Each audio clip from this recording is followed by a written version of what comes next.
Pablo, essa é a carteira do touro, ó. E é dourado, ó, que nem o touro de ouro aqui, né? Vários tons de dourado lá. Bom, a gente construiu aqui uma carteira com várias ações de perfis diferentes. Vocês podem ver, né? Setor elétrico, vou passar um a um, depois a gente passa com mais profundidade de cada um deles. Setor elétrico, setor financeiro, o agronegócio, ó, você do agro, que na carteira deles não foi representado, né? Só tinha renda urbana. Aqui é a carteira de todos os brasileiros, né? Do agronegócio ali, telecom, óleo e gás, tecnologia, aí o Alberto vai poder falar, né? Não só de todos os brasileiros, como também do estrangeiro, né? Está representado ali, papel e celulose, mineração, petroquímica e construção civil. Vamos começar pelo setor elétrico. O setor elétrico, ele tem várias empresas dentro dele, né? Mas basicamente tem empresas de transmissão, de geração de energia e de distribuição, e tem várias empresas no Brasil em, vamos dizer assim, etapas diferentes do seu desenvolvimento. Tem empresa que está investindo, que está numa fase de distribuição de dividendos menor, né? Então, empresa verde, empresa mais ou menos, empresa madura, é isso? Exatamente, né? Tem empresas que estão já terminando seu ciclo de investimento. Então, vou dar exemplos aqui de empresas que passaram nos últimos anos e estão iniciando agora uma fase de distribuição mais intensa, né? Energias do Brasil. É uma empresa que ficou durante anos fazendo investimentos relevantes, sobretudo em transmissão, não estava pagando tanto dividendos e agora está chegando no final do seu ciclo de investimentos e daí estão pagando dividendos maiores. Então, ao contrário dos fundos imobiliários, é uma empresa que cresce pagando dividendos, né? Os fundos imobiliários eles são obrigados a distribuir tudo que ganham, as empresas não, algumas delas reinvestem de maneira inteligente, como essa empresa, né? Uma empresa, para mim, que foi exemplar, que eu gosto muito, né? A Engie. Essa é uma empresa que conseguiu pagar quase 100% de dividendos ao longo da sua história, do seu lucro na forma de dividendos, mas também conseguiu crescer de maneira relevante, né? Porque ela conseguia fazer o chamado Project Finance, né? Tipo, conseguia fazer projetos de maneira financiada e assim não pedir muito capital do acionista. Então, conseguia fazer o que alguns fundos imobiliários, acho que nenhum fundo imobiliário consegue, que é crescer distribuindo dividendos. Porque é um negócio de capital intensivo, né? O setor elétrico é, na sua maior parte, para não dizer na sua totalidade, um segmento de capital intensivo. Para crescer mais, é necessário investir mais. Mas também né? é bom pagador de dividendo. Também consegue pagar dividendo, depende do estágio de maturação da empresa. Tem várias empresas. Por exemplo, vai ter um leilão ano que vem muito relevante de transmissão. As empresas que saírem vitoriosas, né, ainda não sabemos quem vai ser vitorioso, provavelmente vão ter que dar uma reduzida na sua distribuição de dividendos para fazer este investimento. Para quem gosta de dividendos, né, então aqui as ações têm também o benefício que vários fundos imobiliários têm, né, que é atrair por conta do dividendo. Acho que o setor elétrico tem várias empresas que pagam dividendos ali, algumas até mais do que fundos imobiliários. E para saber no detalhe, compre a assinatura da Suno, estamos no Black Friday, divide 12 vezes sem juros, tá bom?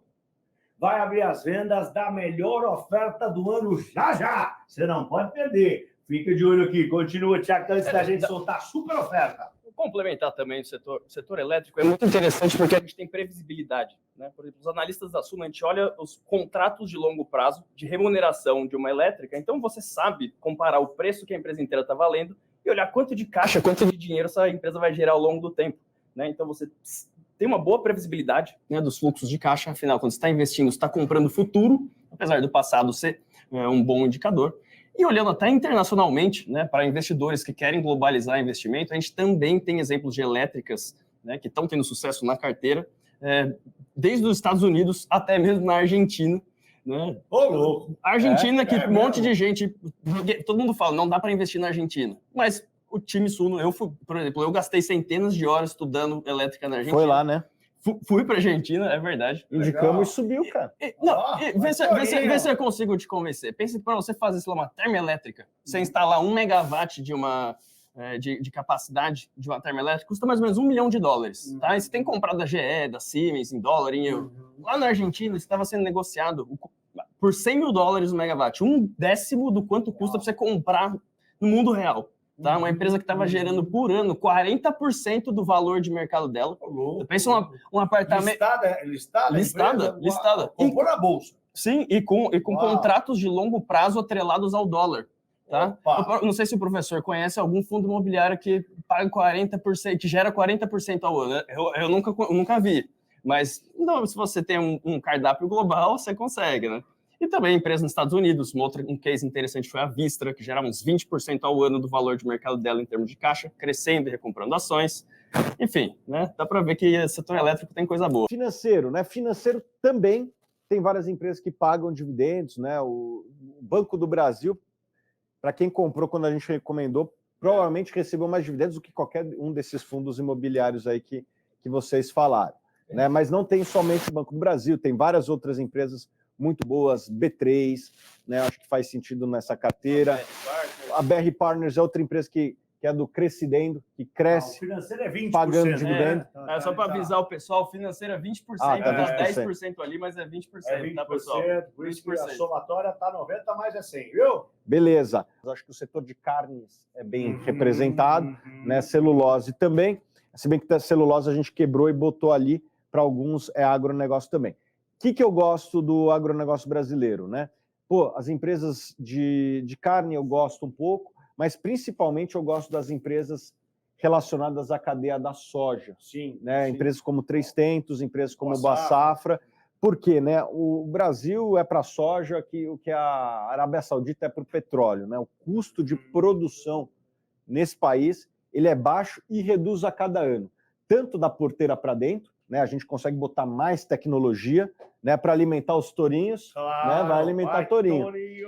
Como da porta para fora. A logística no Brasil ela melhora um pouco, talvez não seja do jeito que a gente gostaria, mas pô, tá melhorando ano a ano a logística, né? O Tarcísio foi reeleito aqui em São Paulo, foi um cara que fez boas obras, aquela BR-163, ela é muito importante para o país. E agora vai melhorar mais.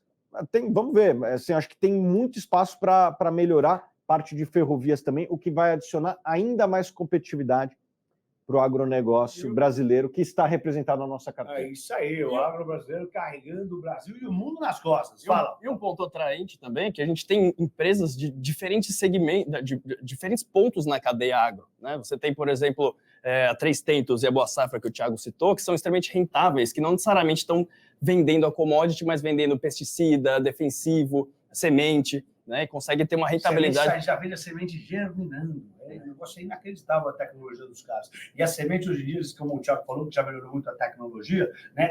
Ela morre muito menos. Eles têm uma tecnologia que a semente, hoje em dia, ela vive muito mais e daí floresce muito mais do que antigamente. É incrível. Tem tecnologia, até que se a larvinha come, ela morre. É isso aí.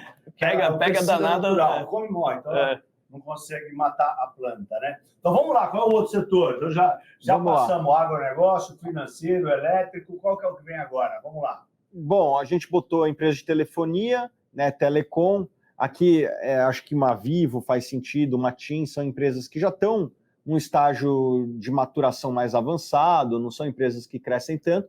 Por outro lado, são empresas que pagam um dividendo interessante e, para mim, é o setor desses todos aí, talvez, o mais estável, né? A volatilidade de receita e de resultados desse segmento é muito baixo, né? Talvez aí em fundos imobiliários, o que é muito estável, Baroni? Logístico, né? Logístico, talvez. Tem mais contrato BTS. Exatamente, contrato de longo prazo. A Telecom é um pouco disso, né? Assim, o cliente de Telecom ele é muito fiel, ele não gira tanto, né? O churn de clientes é muito baixo. E é um serviço essencial hoje em dia, está se tornando cada vez mais essencial, né? As pessoas gastam muito tempo no celular, no tablet, etc. A internet se torna muito relevante na vida das pessoas e, por conta disso, o telecom ele é muito estável. Indo para óleo e gás, aqui tivemos uma ideia hoje do poderio da carteira de ações, né? A Petrobras anunciou um dividendo muito generoso, né? Só hoje pagou mais dividendo que muito fundo imobiliário da carteira. 43 bilhões de reais. 43 bilhões. É grande. Eu acho que na história de fundos imobiliários, arrisco dizer que não se pagou esse somatório de dividendo. Então, tecnologia eu vou deixar com você, Alberto, porque tecnologia tem pouca coisa no Brasil. Sim. Acho que isso aí ajuda, inclusive, a trazer uma diversificação para o investidor, né? Explica aí um pouco. Cara, tecnologia a gente tem desde as mais famosas, o Google, Meta, Amazon da vida, mas eu queria também trazer atenção à indústria de semicondutor, né? A gente tem uma empresa que eu acho atraente, chama Micron, é uma empresa que faz memória RAM, né? Que é a memória que vai no seu computador, memória DRAM. Quando você está fazendo uma planilha do Excel lá, ela tá, enquanto você não a salva, ela está na memória RAM. E é uma indústria que tem 3 empresas no mundo que fazem, né? Tem uma empresa dos Estados Unidos, essa Micron, e 2 coreanas. É uma coisa que vai em celular, computador, servidor, carro autônomo, internet das coisas, né? Uma empresa sendo negociada hoje a mais ou menos umas 6 vezes o quanto ela está gerando de caixa, sem dívida, né? Num setor que, se você olha para frente, pensa que a Amazon vai fazer um servidor, um data center, 30% do investimento é em memória, né? E você só tem 3 empresas no mundo para comprar a memória delas, né? Então, assim, é um jeito de você também ter essa exposição, ter renda em dólar, na verdade global, porque ela vende memória para o mundo todo, né? E também, né, usufruir desse crescimento secular, né, no uso de memória. E, além disso, você tem as melhores empresas do mundo, né, como, por exemplo, um Google, né, que todo mundo conhece até do ponto de vista de consumidor, um Meta, que é o Facebook, né? Então, acho que tecnologia tem um espaço interessante na carteira, te ajuda a diversificar, e é um setor que é um pouco mais difícil de você fazer uma alocação com tamanha qualidade se você só olha para o Brasil, apesar daqui ter ótimos ativos também. E na parte de chip, e na parte de memória, né? Você tem essa situação de Taiwan com a China, que também, né? Eles fornecem lá insumos, né, para as empresas coreanas, e que, se tiver uma invasão lá, as de cá vão valorizar, e muito. Sim. O bom é que essa empresa que eu estou falando, ela não compete diretamente com a empresa de Taiwan. Tá bom? Ela é uma indústria... Pensa que a pandemia ela mostrou quão importante essas indústrias por escassez de chip, né? Então, essa empresa, por exemplo, é uma queridinha dos Estados Unidos. Né? Então, está bem defendida no arcabouço dentro dos Estados Unidos, porque é uma empresa que agrega muito para a nação.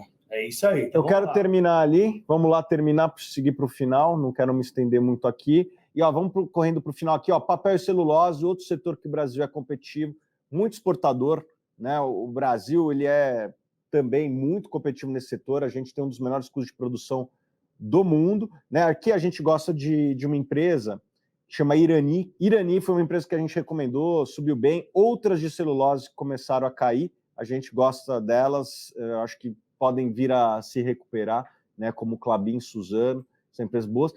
Mineração é outra coisa que o Brasil é muito competitivo. No caso do Brasil, minério de ferro, né? O Brasil exporta muito para a China, para fazer imóvel lá, né? Para fazer imóvel precisa da nossa empresa, você vê, né? Como funcionam as coisas aqui. Essa empresa é exportadora, paga dividendos, recompra ação, é um fenômeno. Ih, caramba, viramos, Alberto, viramos. Eu vou... Tá 50-50. Como é que ele tá jogando? Petroquímica. Tourinho, essa votação aí. Vou falar um negócio, hein? Vou terminar aqui, porque já viramos, não precisamos mais falar tanta Gente, coisa. votem, porque vai acabar... O Thiago encerrar aqui, votem. Daqui a pouco a gente vai abrir para as vendas, mas votem para a gente desempatar isso aí, tá meio a meio. Finaliza aí, Thiagão. Bom, petroquímica é outro setor que a gente recomendou lá atrás a Unipar, mais recentemente recomendando uma Braskem, 2 empresas que têm pagado bastante dividendo para os seus cotistas, né, para os seus acionistas. Ambas pagaram muito dividendo nos últimos 12 meses, arrisco dizer que também, mais do que os fundos imobiliários, a Braskem deve ter pagado, sei lá, 20%, a Unipar deve ter pagado uns 10%, 15%, fora o que pagou nos anos anteriores. E a construção civil, agora pagando menos dividendo, é verdade, né? Mas muito baratos e voltado para o mercado interno. Então a gente conseguiu, Pablo, montar uma carteira de empresas que pagam dividendo, de empresas que retêm, de empresas voltadas para o mercado externo, de empresas do exterior, de empresas do mercado interno. Empresas que estão investindo ainda. Empresas que estão em fases diferentes de investimento. Eu acho que quem monta uma carteira com esse perfil, obviamente que tem que olhar os nomes que vão dentro, certamente ao longo do tempo vai ter dividendos altos e crescentes.